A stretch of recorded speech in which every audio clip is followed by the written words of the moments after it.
Good evening. It's Kyle T. Mosley of HBCU Legends, as well as the Black Sports Insiders. Welcome to Monday's recap. We're talking a little bit about what happened this past weekend in HBCU football, sports-wise, as well as the NFL.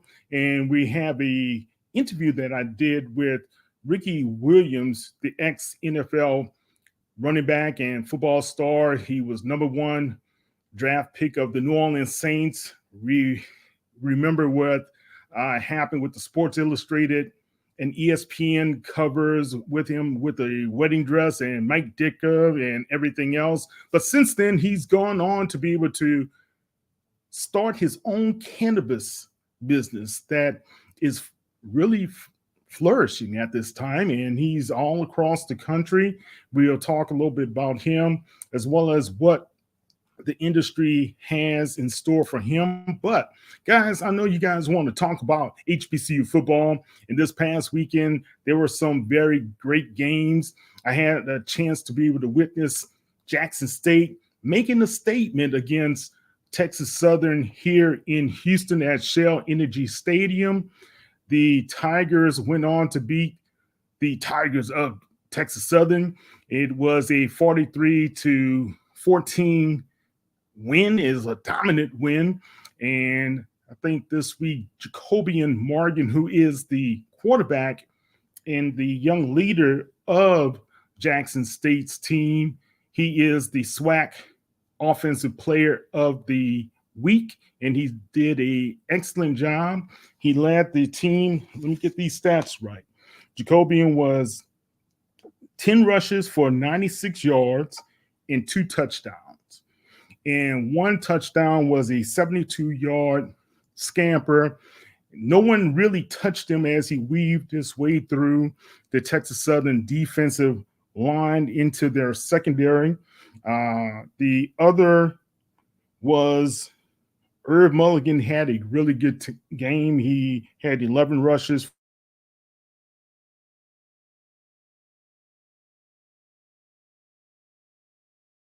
Times, 13 completions, 185 yards of offense, and 2 touchdowns through the air as well. I think I'd like to have you guys take a listen to Coach T.C. Taylor, and Coach will talk a little bit about what happened in the game on Saturday. Defense tonight set the tone coming out of the game. Yeah, I mean, this team is led by the defense. They did a great job. We got some really good players over there. We knew last weekend wasn't us, though. That wasn't us. We wanted to get back on track in this one right here. But very proud of Coach Quinn and the whole defensive staff did a heck of a job tonight. So, I can't say enough about them. They got turnovers tonight. We challenged turnovers. We talk about, tackling and everything. I mean, all days you saw the special teams right there. We had some explosive plays. So, we got a good football team. We just got to continue to work, put this behind us, and start getting ready for Alabama A&M on next week.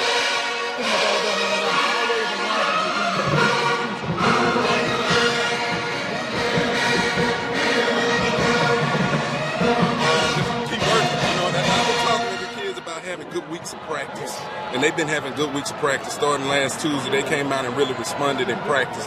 But this is going to be another good game right here in the Gulf Coast Classic. Coach Maynard is going to do a great job with those guys. I think we 2 up on them, 3 up or something like that. So they're going to be ready to go. So we got to, take this one, put it behind us, enjoy it, but get ready for a good football game on the inside.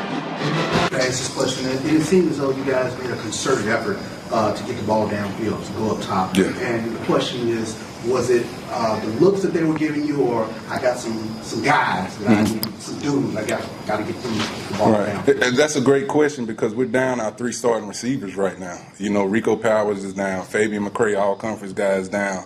Kobe Paul is down, but it talks about the depth we have. Anytime we get a one-on-one opportunity against some coverage-wise, coverage-wise, it gave us a lot of man-to-man tonight. And Jonas Fortillion has turned into a man-child out there. He's turned into a man-child. Taquan Henderson, transferred from Southern Miss, made an explosive play on a touchdown. Jacoby made a great throw to him. It's just the next man up You know, it's the next man up. Isaiah Spencer is coming. You know, he's really stepped up from last year and doing some good stuff. So it's just the next man up, you know, and that's what I've been preaching to these guys. No matter who's on the field, we expect to be dominant, and that's what they've been going out there and doing. Coach, talk about Morgan's play today. Man, I've been tough on him. I think this week alone, how many yards you think you rolled? Probably over 1,000 yards this week alone. Yeah, I see it in him. You know, I really see it in him. He's responded, though. You know, I've coached a lot of really good quarterbacks in my years of coaching. No different with him, but he's got a ways to go, and I'm continuing to push him. He's still got a lot of learning to do, but very, very, very good quarterback, good leader, and he wants it. You know, he wants it. And that's what I try to tell him, you know, how to control that and all that, because I played it before. You know, I've done it. I've been a leader at the quarterback position and everything, but tonight he came out and did what we asked him to do. You know, all week long we talked about playing a 2-quarterback system. That was just, you know, we knew Jacobian was going to be the guy. You know, we knew he was going to be the guy, and he came out and responded. He made some great throws. What shocked me, I didn't know he could run like that. I didn't know he could run like that. You know, he really did a great job on that run, you know. So I'm excited about him, you know, just, you know, the growth of him and where he's going right now in the football player. But like I told him, we always take these games for what it worth. He did what he was supposed to do, and to understand that he got 10 other guys around him that went out there and, you know, helped win that game, as well as the defense and the special teams. Coach, I think we were all shocked by that run. I bet you didn't do that. You know, I want to ask you this question.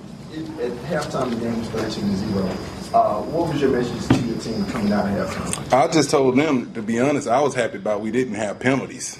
You know, that's what the first thing I said, great half, and then we come out in the second half, and I think jumped real quick with 6-7 penalties. You know, really, and you saw me call the team up. You know, it was kind of censored at that moment, but they responded. But at the half, I told them, like, we're in control of this football game. We just got to continue to what we do. You know, Jacobian had the turnover in that first half. We take that away. We had an opportunity to throw another touchdown to Jonas. Between him and Jonas, they got to figure that out. But we were putting together some good drives. You know, defense was playing well. They shut them out, you know, and so you could see we would have an opportunity to win the football game. It was the same as last weekend. Don't find ways to beat yourself. You know, don't find ways to beat yourself. We know how good our football team is, our coaching staff is. So that's what I told them. Let's just go out here and finish, you know, in a disciplined way. Talk about your special teams unit. We got some good players over there. It goes back to our depth and the way we recruited. You know, we got some really good guys that, you know, play defense, offense. That could start on defense and offense. That's why you see the explosive plays over there. You know, that was a big deal for us last year, was our special teams. We wasn't very good on special teams. Coach Javance Jones, starting with him, you know, you talk about, I don't see how he wakes up with that kind of energy. You know? It's 24 hours a day, 7 days a week, and it's carrying over to the players. But we got some explosive players, man. You see they blocked the punt tonight. I was happy there. And then come back. Travis Terrell has just been waiting to blow up. You know, he's a freshman that has been waiting to blow up. I've been telling people about him. True freshman, you know, out of Atlanta. Anytime you can get him in space, and he's showing his strength levels and his big-time speed. So, you know, it was huge. It was huge. It was huge. And they got to continue to play that way. You know, those hidden points that we look for in our football team, and I challenged them about returning a kick today. I think Janalen Dupree had a big return tonight, too. He could have finished it, you know, but I'd be talking about he kind of shied away from contact at times, but he had a big return right there. I thought he could have cut that back in and gone score. So. But I'm very proud of those guys. It's a lot of young guys over there, too. A lot of young guys that's going to be really good for our program going forward. I say, walk me through what you saw when you got that interception. We was in a cover 3 look. I just tried to maintain my guy, keep him in front of me. I don't know if you remember, but that quarterback made one of those, that same type of throw, but it kind of threw it out of bounds. So I was kind of getting ready for that same type of thing, but I knew he wasn't going to really make it out of bounds. So I'm trying to just put myself in position to make the play, and then everybody make good blocks to make sure I secure the catch. Coach, schematically, you guys brought a lot of pressure on the edges tonight. safeties who were walking up and getting free runs. Was that something you saw on film? Yeah, we wanted to put some pressure on the quarterback. That's what we built this thing off defensively. You know, that was going into this season. You know, reason that I believed in Coach Quinn. You know, I wanted to vamp up to the blitz packages. You know, we got some guys that can really get home to the quarterback. You know, it's hard for opposing QBs to make it through games with us. I'm just being honest. You look week in, week out, they're knocking some dudes around out there. But yeah, we wanted to get on the edge. You know, Josh Nobles played well tonight. He's really turning into a force on that defense. Jeremiah Williams is turning into a force. We got a lot of guys over there. Rod McDaniel coming off the edge. Reed Pulliam, you know, big-time linebacker. So, yeah, anytime you got those kind of players, you want to scheme up and try to find a way. Assez had a big sack tonight, you know, just coming off the edge. It's been like that all year. What about Nobles and McDaniels, their play? Looks like they just stepped it up a lot today. They pros.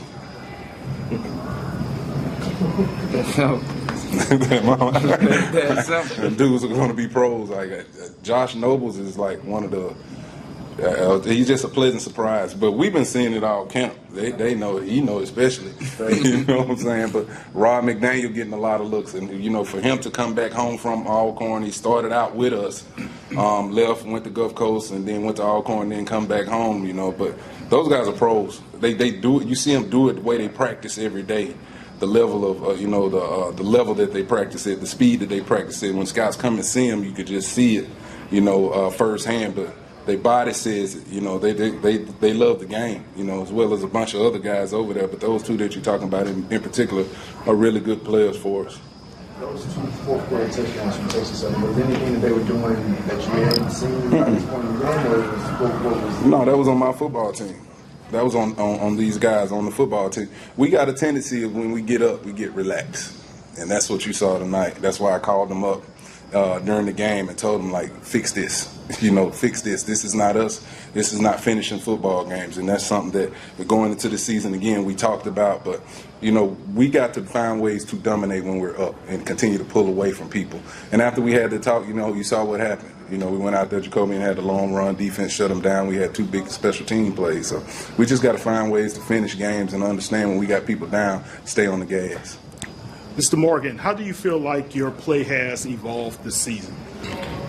Just learning from my mistakes. You know, last week went the best week, so I know I had all week to just, you know, perfect my craft and understand what I need to get better at. So this week it just showed everything I worked through last week.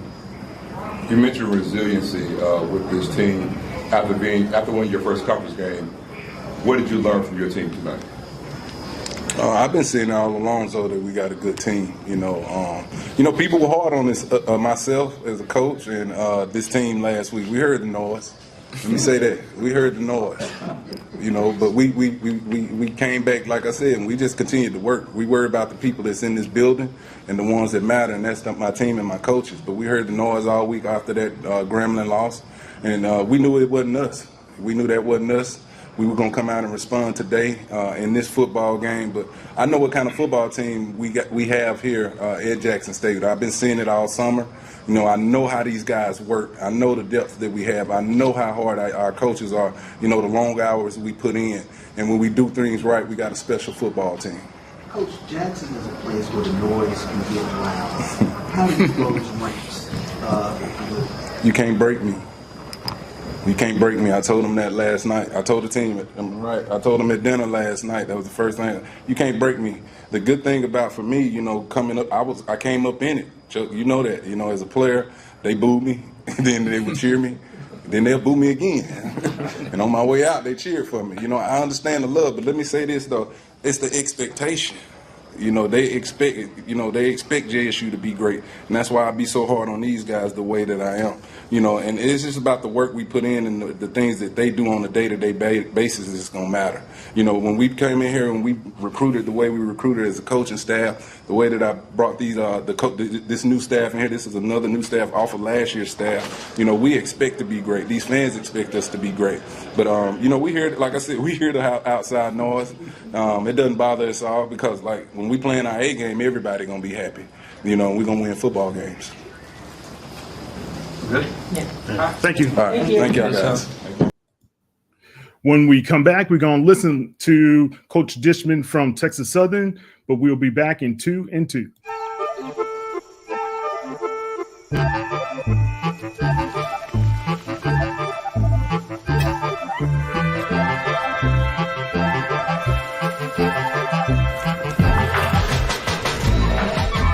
The walking tree is said to change its entire location in pursuit of sunlight.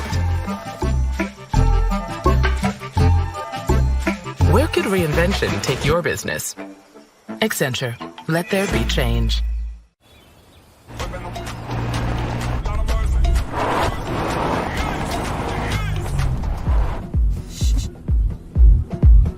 That way.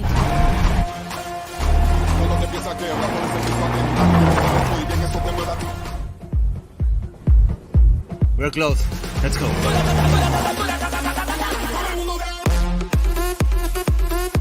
With Nissan, fun has no limits. Hey, it's Jared. Let me show you how I created my dorm room vibe for less with Amazon. I have tons of different clothes. I have some pajama pants, more pajama pants. People say I have too much. I don't really listen to people. I love to journal. I got my gratitude journal, I got my mantra journal, and I got my 5-minute journal. And oh, I got a package from Amazon. Let's see what we got for today. This is perfect. This is my journal that I journal about journaling. Dear Diary, I wish I had more PJs.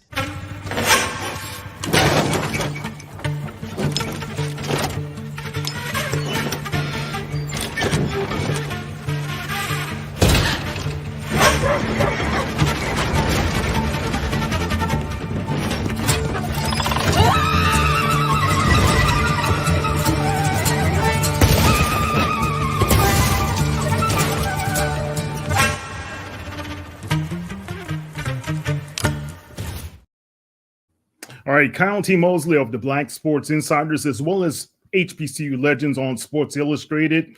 Let's hear from Ralph Cooper, who was at the Texas Southern game. And also I have a legendary lineup of guys that I interviewed at the press conference as well. Let's hear from Ralph Cooper right before the game ended. In my opinion, tonight, the Jackson State football team came to play. They got out there coming to play here tonight. They realized the importance of the game, and you can look at the score, 43-14, and as a result of that score, you know that they came to play. They were more physical, they were more together in their play calling, the defense stood up, and they got outstanding play from their quarterback also. How do you guys feel about what's happening here at Texas Southern? Defensively, Texas Southern is a championship ball club. They got to get some things going offensively. Obviously, one of the things you want is some help. The starting quarterback hasn't been able to play since the Prairie View game, which they beat Prairie View, as everybody knows, which ended that losing streak. So I think that's a huge part of the game is when can the quarterback get back? And it really counts as you get back into the Western Division side of things. With the Prairie View Grambling defeating Grambling today in 5 overtimes, it really puts everything back in place. So it's really wide open. Okay, Kim, you know Coach Dishman very well. What's your thoughts about his press conference and his feelings? Well, I mean, I think he summed it up. You know, it's about belief, and when he came here, that's what he wanted to do. He wanted to make these young men believe they could win, and I think what he said today was really key. When they just been beat down, like the guys that have been here so long, how do you turn that around? And he thought, okay, we're headed in the right direction, but there's more work to do. It's a lot of it is mindset, right? Because they are. I've seen them play in each game. I saw them last week at Lamar, a game they should have won if it weren't for penalties. So yeah, I think they've got some work to do. I think they'll be okay in the long run, right? All right. Will, Jackson State, great rebound going forward. How you feel they're competing in the East? I think it's a good rebound. They needed this game. They didn't need to have back-to-back losses. Obviously, it's still a swag win over Texas Southern, but it gives them good motivation and confidence going into facing Alabama A&M in the Gulf Coast Challenge next week. Okay. Cool. Yes. You also know Dishman. Talk about, did you think that he felt he lost the team or is losing the team? I feel that he's a little frustrated because he thought his team was in a better place than it was tonight. But they played a team tonight. In my opinion, the best team won the football game. Jackson State, in my opinion, had more talent. They came into the game with more passion. They wanted to win. They came to town with a smile on their face, and they left with a wider smile after what they did here tonight. All right.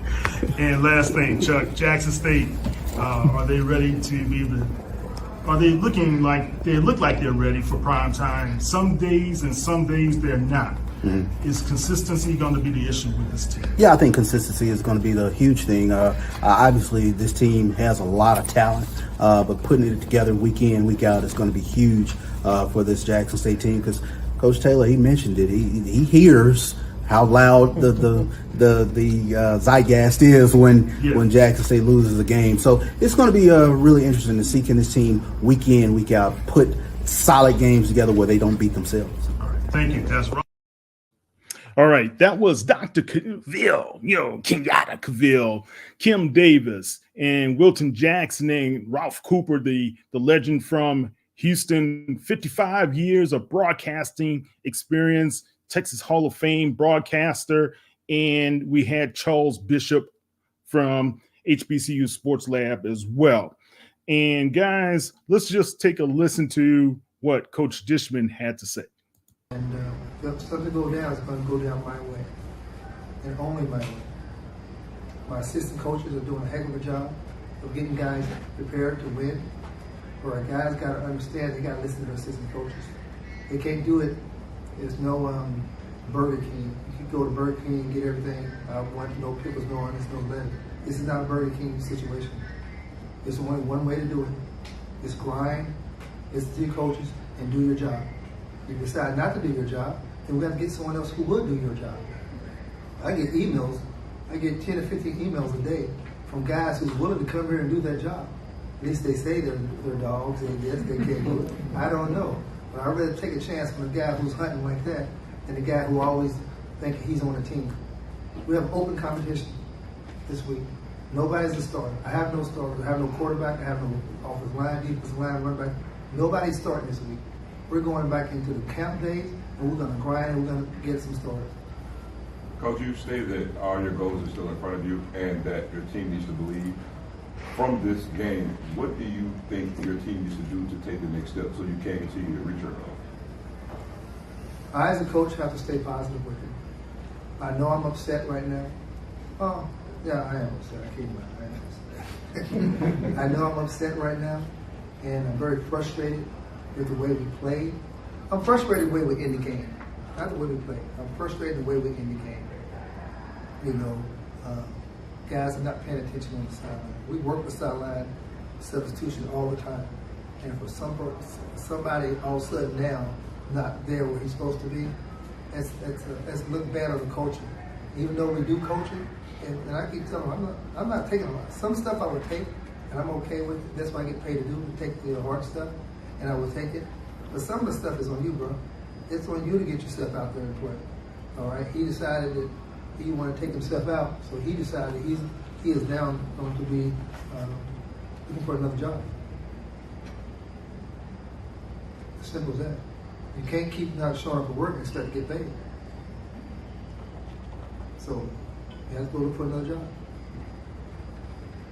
The long run by Jackson State's quarterback Jacoby Morgan, what was the our defense didn't communicate. Somebody thought it was this and someone thought it was that. That's part of that we as coaches have to bear. That we work on communication, we talk about communication, but our seniors have to be able to communicate. We have two seniors over there, and both of them decided to close their mouth and not say anything to each other. You know, right now I see a black hat value. There's a black hat value. If I'm only about to say that, and you see that black hat, then we can work with each other. But if you don't never look over, you have to trust me because I'm communicating with you. Our guys decided not to trust each other, don't communicate. So that's what happened when you don't communicate. You have a long run. The quarterback, he was picking his holes. He ran. He wasn't running full speed. For the first 30 yards, he was picking where he was going. And our guys didn't get a chance to get over and tackle. Good. Little man, you got a question? Huh? You sure? You want to talk about roadblockies or something like that? No. That's it. Thank you, Coach. Thank you.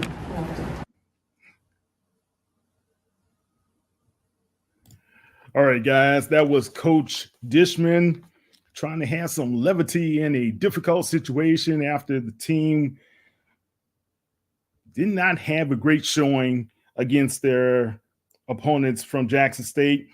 Look, Jackson State's defense limited Jordan Davis to only 115 yards passing, but he did have one touchdown toward the end of the game. And if you look at Jackson State right now, they are still in the thick of things, and their major opponents are from Florida A&M as well as Alabama State. Let's hear a little bit from Coach Cozy from his press conference this morning with the SWAT. On those details after we played Troy, and then obviously having those 2 days where we were able to practice, but then having another 3 where you didn't, and then playing a football game. So, but I'd say this, today I thought we looked really, really good. We moved around really, really well. A couple of guys that were banged up, they're full tilt, ready to go. So, I thought we ran around the field very, very well this morning. But obviously there is a little bit of a concern, but we treated it as a bye week as well, right? That's what it became. Therefore, working on treatment, obviously working on our safety as well. But we'll use a lot of these these next couple of days to get ready and fine tune what we're going to be doing once we play Alabama State. But that is true. Have not playing. But, ultimately, we can't use that as an excuse because the team we're going to play on Saturday, they'll be ready to go. So it's important that we're ready to go as well. As a quick follow-up, Coach, are you hoping that this time off in a positive way can help your guys establish more of a continuity, more of a rhythm leading up to the game? Well, it has. I will say this, the first 2 days that we did have, and obviously yesterday, obviously today, that's been our main point, right? Making sure we have our best 11 on the field, regardless of the situation, right? And, again, we've been minus a few guys, and now having those guys in like we did. We had them in last week, hoping to use them last weekend, but with the extra couple days, and now obviously these few days that we have, we're able to use those guys. We're able to put them in a situation where we can develop that rhythm. It's important for our quarterbacks. It's important for our linebackers with some of the D linemen that'll get a chance to play a heck of a lot more. So, you're correct in regards to the rhythm, but they got to get some game reps as well. And once we get those game reps, which ultimately will happen Saturday, it'll continue to help us. But getting those game reps will be important for us as well. The game, you had 78 yards passing from your QB, but you also had 11 penalties that made it 72 yards. What is the things that you want to try to clean up from this game to go into the homecoming game against FAMU?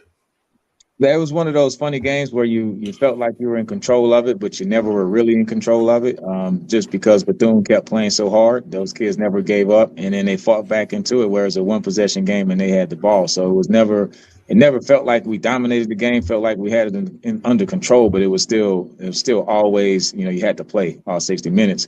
The biggest thing is the penalties for us. We can't have 11 penalties. We had one turnover on the kickoff return at the end of the game that helped them to get back in it also. But the penalties is the biggest thing.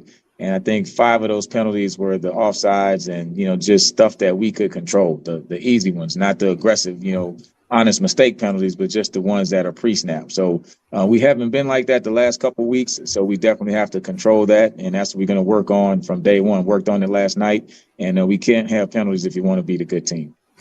My second question, you had big contributions from your running backs, especially with Jamari Holsclaw going for 120 yards on 15 carries, which he averaged 8 yards a carry. And in fact, all of your running backs for the day averaged a little bit over 5 yards, 6 yards per carry. Tell us about your running back group and what is the difference between each one of them? Yeah, I think it all starts up front. We know running the football is a mindset, it's an attitude. And so that's where it starts with the guys up front. So they did a great job. And so it really is done. Center been playing, starting in the conference for the last 4 years. It kind of gets it going up there. But yeah, Holzclaw is kind of can do everything. He's a quick, fast, powerful guy. Gates is probably more of a speedster. Then they get bigger with DeQuan Kinsey and Marcus Harris. So it's a great mix. It's a luxury to have those many guys that can run the football, and they're an unselfish group. I mean, they root for each other, they block for each other, they hang out together. They cheer when another guy scores or has a big run. So it's good to have a group with a bunch of talented guys. But the biggest thing is the chemistry that they have, and the coach, our running back coach, Juwan Lewis, does a great job of mixing those guys in so they all feel a part of it, because you don't want one guy to not get his touches, so to say. But it's just been a real positive group on the team. All right, we will be back in 2 and 2 to talk a little bit to Ricky Williams and talk to him about what's happening with his business in the cannabis industry. But also we'll talk about the top 10, my top 10, as well as Box to Roll's top 10 in their poll. We'll be back in 2 and 2. November is American Diabetes Month, but we're not here to celebrate it. Not when diabetes is gripping us and hurting us. At the American Diabetes Association, we're here to make a stand. Join us, add your passion, lift up your loved ones and those in need, and move us closer to a cure. Someday, we can celebrate. Until then, we fight.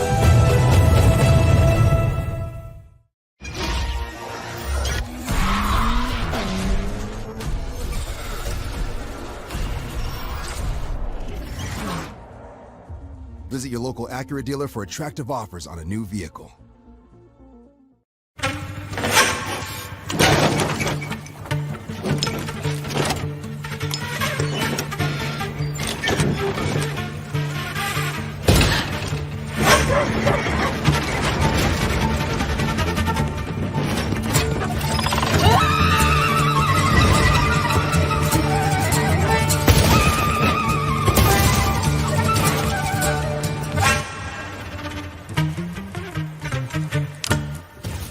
See those people right there? Mm-hmm. When they get inside and find out this place doesn't serve food, they're gonna wish they had done this. Facts. Get one favorite like a Big Mac or Quarter Pounder with cheese and get another for just $1 right now at McDonald's. This is how it starts with the 2023 McDonald's Change Leaders.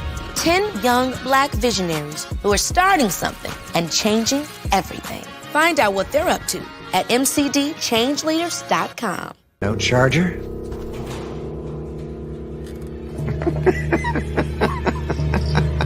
It's a Mac. The battery lasts all day. See you next week.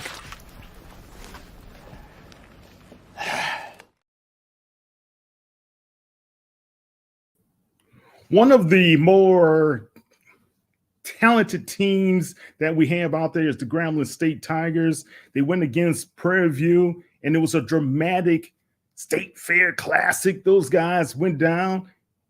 Miles Crowley brought them back, tied up the game.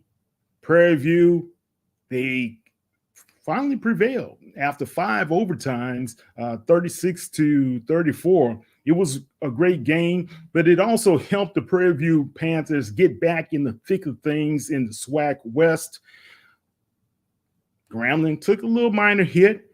They dropped their first game down in the SWAC West as well, but Prairie View really needed that win. South Carolina State, those guys took care of business over the North Carolina A&T Aggies 45-25. And we can't say enough about what's happening with Johnson C. Smith. The Golden Bulls, they were a 42-3 victor over Bluefield State. And Alabama State, they took care of business against Bethune-Cookman 26-21. And North Carolina Central 37-10 over Norfolk State. We have some concerns about what's going to happen with Coach Odoms down there, and he's one of the better coaches in this Black sports scene. So hopefully things go well with him. And the Howard Bison fell to Princeton Tigers.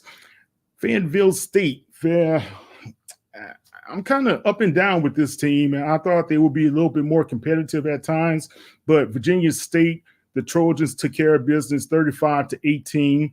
And Clark Atlanta, one of the hottest teams out there right now, they took care of business and defeated Lane 38-28. And my Maroon Tigers, they fell to Benedict. This wasn't fair. Benedict, you didn't have to do that to Morehouse. Please don't do that to my Tigers. 21-5. That's like a baseball score for us, man. Don't do that to us. And Virginia Union, they really made a statement defeating Shaw 42-7. So we're going to talk a little bit about our top 10 right quick. Let's see this before we get into the interview with Ricky Jackson here. Top 10. We have Florida A&M still at the top. NCCU second. Jackson State third. Alabama State fourth. South Carolina State fifth. Hampton comes in at sixth. Tennessee State seventh. Johnson C. Smith eighth. Clark Atlanta ninth. And Grambling State rounds out the top 10 for HBCU Legends. But it was kind of different over there at Box to Row. Box to Row had North Carolina Central as number one, then Florida A&M. Tennessee State was third in the poll for the media, and I take place in that poll as well. Jackson State was fourth, Hampton fifth, Grambling sixth, Alabama State, Morgan State, Howard, and Southern rounded out the poll for the coaches. And we'll have more information about the media side later. But guys, I want you to kind of listen to what former NFL running back star Ricky Williams had to say. Ricky, very interesting character. Take a listen. And from his days as a Heisman Trophy winner with UT to being drafted with the New Orleans Saints and going on and having a great NFL career. Now he has a career that we got to talk about because he's lighting it up, so to speak. And it's none other than Mr. Ricky Williams. How you doing, Ricky? I'm great. I love that introduction. Thank you. You're welcome, man. Look, we got to talk about what's happening with you because a lot of people know you from being such a talented running back all your life, or most of your life, right? Not all of your life. You're a family man now, and you also are doing some great things as a businessman. And when I had a chance to kind of take a look at the Heisman, and guys, you got to think about the play on the words here. His Heisman cannabis shop, and it's doing such a great thing right now for a lot of people. But we're going to talk a little bit about that, but also talk about the significance of why Ricky is here to talk for a lot of pro athletes as well as collegiate athletes that use cannabis to help them on a day-to-day basis to keep performing. So, Ricky, start us off. Talk about what's happening with you as well as what's happening with the Heisman website that you guys are promoting at this time. Yeah, so Heisman is we call it a cannabis lifestyle brand, you know. Okay. And if we go back to when I played for the New Orleans Saints, there was no such thing as a cannabis lifestyle brand. It didn't exist, you know. One of the main reasons is because cannabis was illegal in all 50 states. And and typically most people were not very honest about their cannabis use. And so the lifestyle was more a lifestyle of hiding who I am, hiding what I enjoy, hiding what I do, you know. And being a professional athlete, there's even more motivation to hide those things. And I was guilty of it. You know, and it's funny, talking about the Saints because I spent, 22, 23, 24 very important years of my life in New Orleans as a Saint. And that's really when my relationship with cannabis started to develop. Oh, really? Yeah. It's one thing being a college athlete, but then taking that big jump to the next level and the amount of stress, the amount of pressure, the amount of toll on my physical body, I realized that, of course, I could do it. I could tough through it. But what's the end result of that? When I realized that by using cannabis as part of my wellness routine, it actually allowed me to feel better about what I was doing. And that allowed me to perform better. It allowed me to recover faster. So aside from the cultural stigma and because of that, everyone hiding it, the actual reality of the situation is having cannabis in my life helped me appreciate, enjoy, and recover from the brutal game of professional football. Yeah. You know, I grew up in New Orleans, right? So I understand the lifestyle. I had a lot of guys around me growing up, smoke weed, right? That's what we used to call it. But now it's become very commonplace. But one of the first major athletes that I recall talking about his role with cannabis was Mr. Parrish, who played for the Boston Celtics. And he talked about how he needed that just to, because of his knees and his hips and his situations, just to, like you said, recover and bounce back and play the sport that people love to see him play. People thought that was weird at that time, but it really does help. Wow. I mean, I didn't know because, I grew up and my dad was a huge Lakers fan. And so I grew up rooting against the Celtics. And so, well, because of that, because you're a Southern Cal guy, right? Exactly. Southern California. So I didn't appreciate, and this is something that I've been learning since I retired. I didn't appreciate that I wasn't the first one, that there are other professional athletes that put their neck on the line, And I think when Robert Parrish played, it was before he was being drug tested. So I think there was a little bit more leeway to talk about it. But, the bottom line for me, and I come back to this idea of a lifestyle brand, and like that.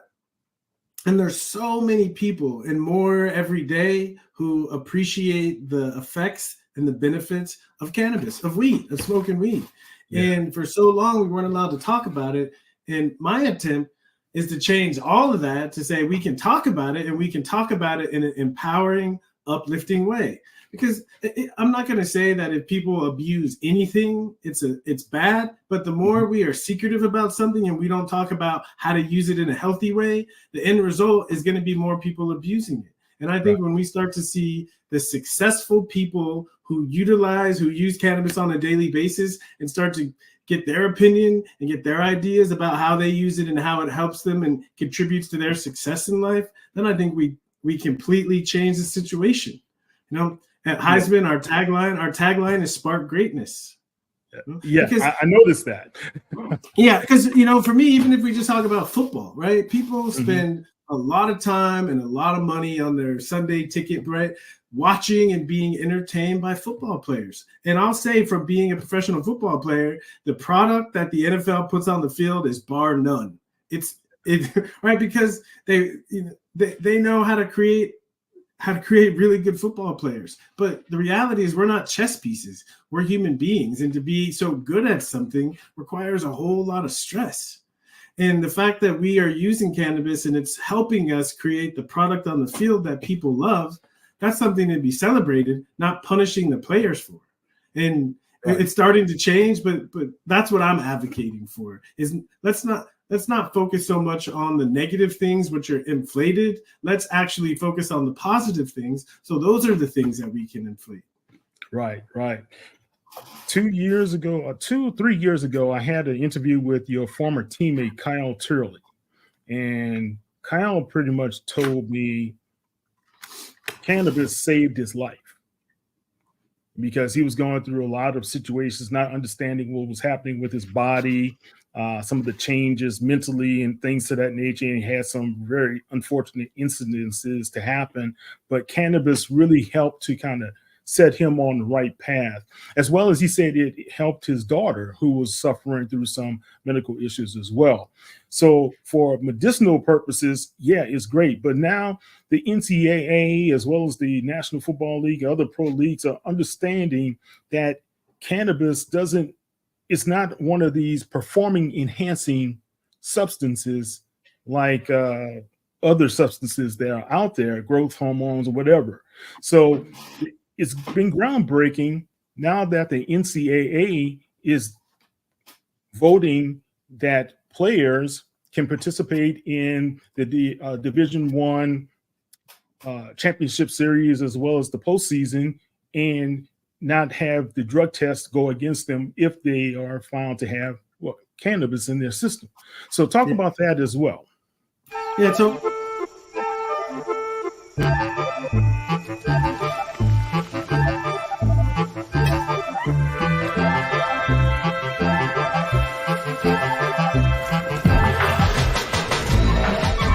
the walking tree is said to change its entire location in pursuit of sunlight.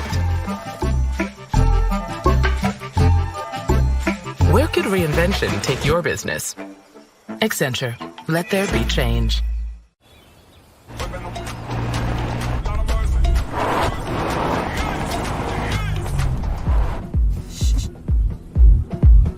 That way.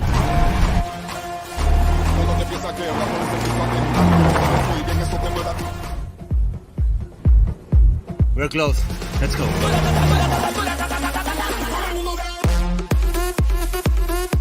With Nissan, fun has no limits. Hey, it's Jared. Let me show you how I created my dorm room vibe for less with Amazon. I have tons of different clothes. I have some pajama pants, more pajama pants. People say I have too much. I don't really listen to people. I love to journal. I got my gratitude journal, I got my mantra journal, and I got my 5-minute journal. And oh, I got a package from Amazon. Let's see what we got for today. This is perfect. This is my journal that I journal about journaling. Dear Diary, I wish I had more PJs.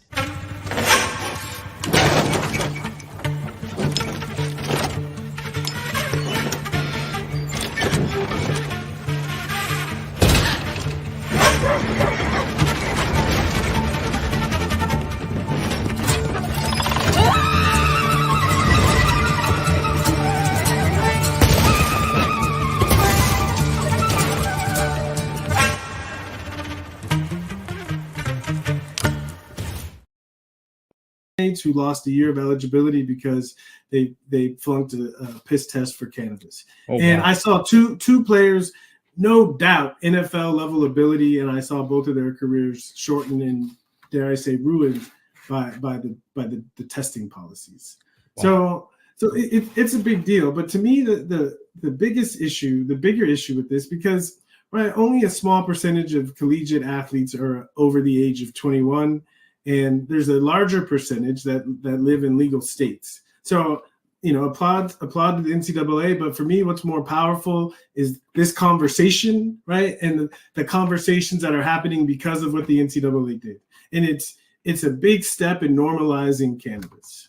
Right. So for that, it makes me extremely proud and happy to be associated with the NCAA. Well, that's awesome. I got to ask this: since you're an advocate, has anyone from the governing bodies come to you or approach you? Since you have so much influence and knowledge of the use of cannabis, have they come to you to say, "Hey, what's your thoughts, Ricky? How can they help the players?" Or has anyone in professional leagues come to you?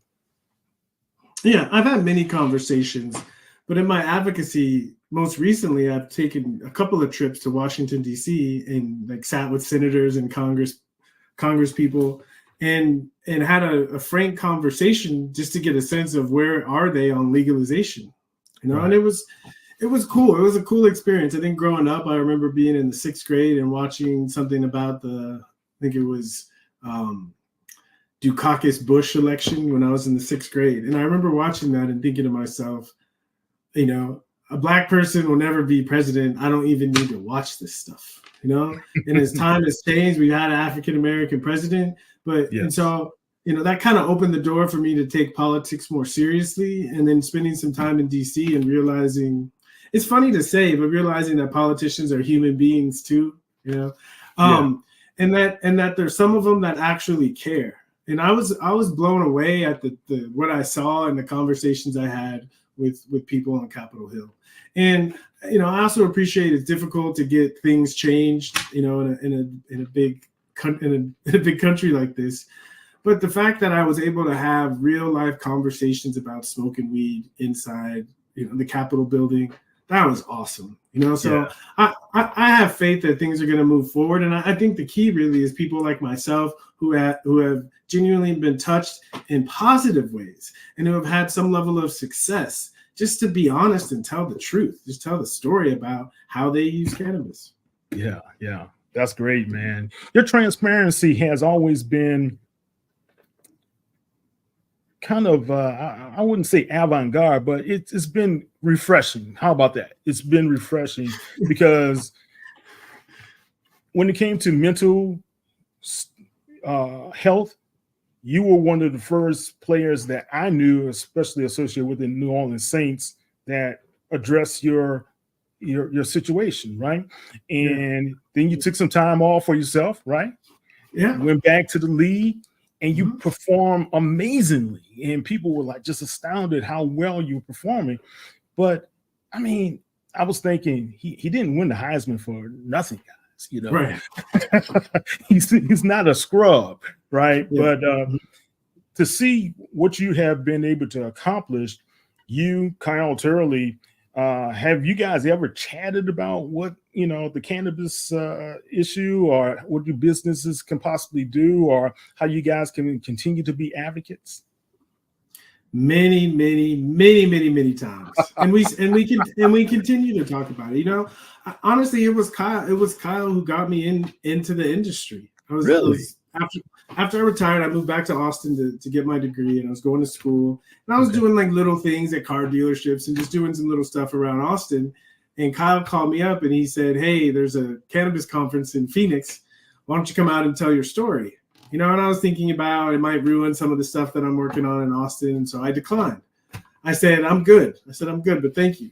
You know, and then I hung up the phone and I started thinking, and two thoughts popped into my head. The first thought was, there's cannabis conferences, you know, at convention centers. Like, wow, you know. And then the second thought was, you know, what am I afraid of? Everybody knows that I smoke weed anyway. And so I picked up the phone and I called Kyle back and I said, "Tell me when, tell me where, and I'll be there." Wow. And it was a wonderful decision because it was the first time that I sat in front of people in public and told my story. Yeah. So how did they receive it? And I guess not how did they receive it. What were you more surprised about how they received it?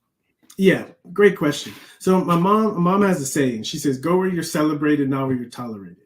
So I finished giving my talk, right, and then I started walking because it was a convention. So I started walking around the convention, and probably 20 people came up to me and told me stories about earlier in their life how I inspired them. You know, that because they were at a cannabis conference, so they're into cannabis, but teachers, parents giving them a hard time. And when I did what I did, they could all say, "But look at him, you know, he's a professional athlete and he could do it." So I was like, wow, people get it, you know, and I'm kind of a hero to these people.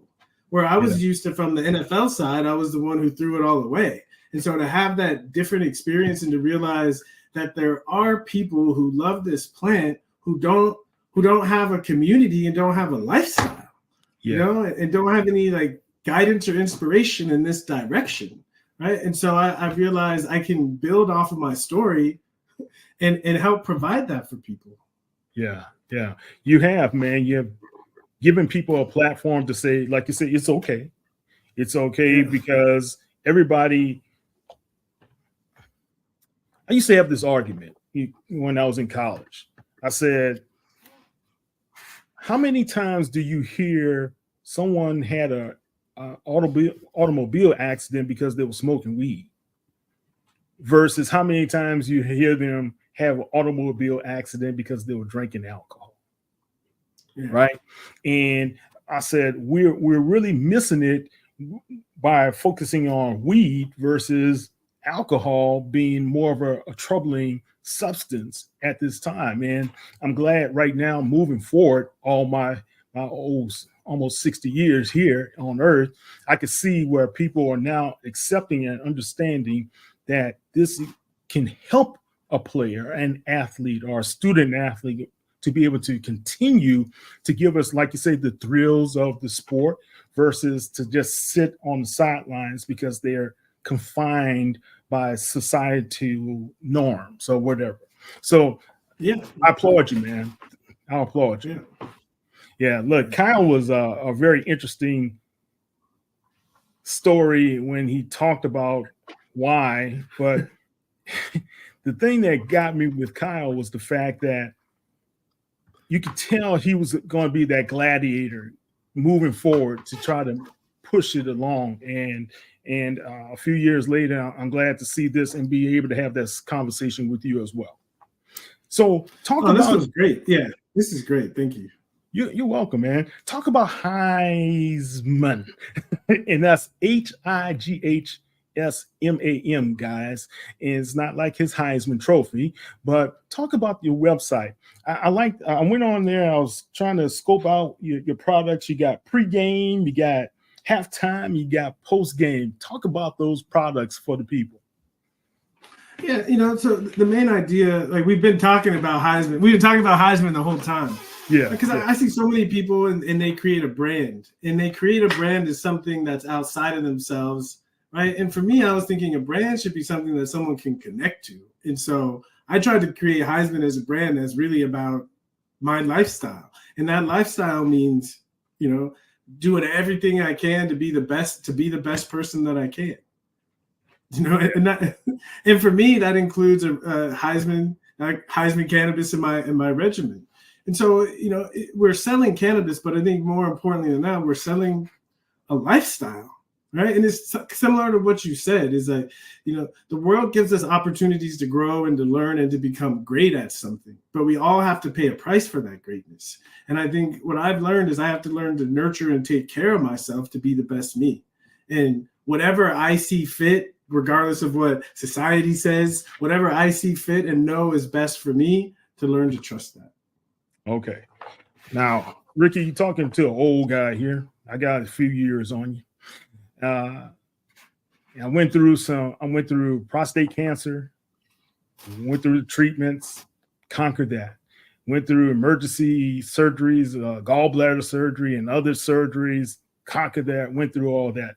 Now I'm a little older and I'm like, this cannabis is starting to look interesting, because I've talked to a couple guys that say, hey man, you really may need to look at it, Kyle, because you got trouble with your hips, your knees and things to that nature. Talk to me, Ricky. What do I need to do, man?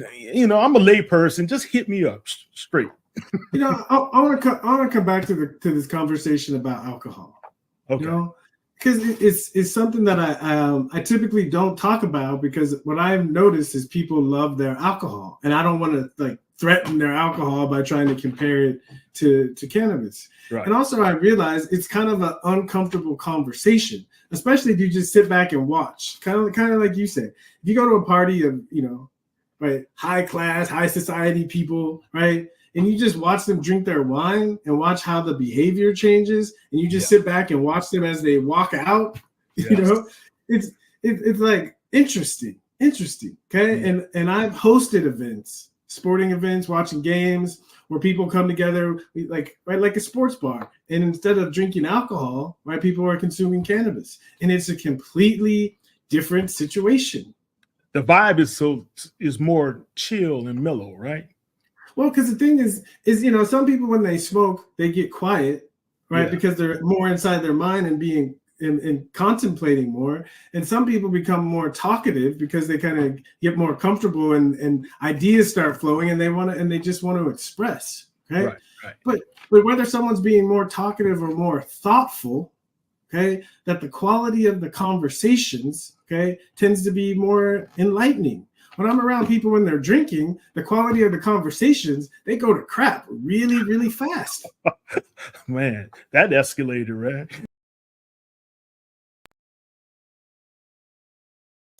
All right, guys, Kyle T. Mosley. We'll have more of that conversation with Ricky Williams on our Black Sports Insiders YouTube website, and you can be able to check it out also on HBCU Legends on YouTube as well. Before we get off the line, I will be at Alabama State's homecoming, as they welcome the FAMU Rattlers. So that's going to be a great one, man. It's going to be a great showdown. You guys got to be there, but don't forget to check out some of our fellow programs Check out Nick Eaton, Around the Block, In the Quad, as well as those guys from She Loves Thee, and that's Willamone, and those guys are taking over Around the Block, and they had a good show today, so check them out every week as well. But I would like to see you guys, if you're going to be at Alabama State at the homecoming this weekend, hit me up, let me know what's going down, so I could be able to have some fun, but do some great reporting on the game. I'm Kyle T. Mosley, HBCU Legends, as well as Black Sports Insiders. Check us out at HBCU Legends. Take care and have a good night.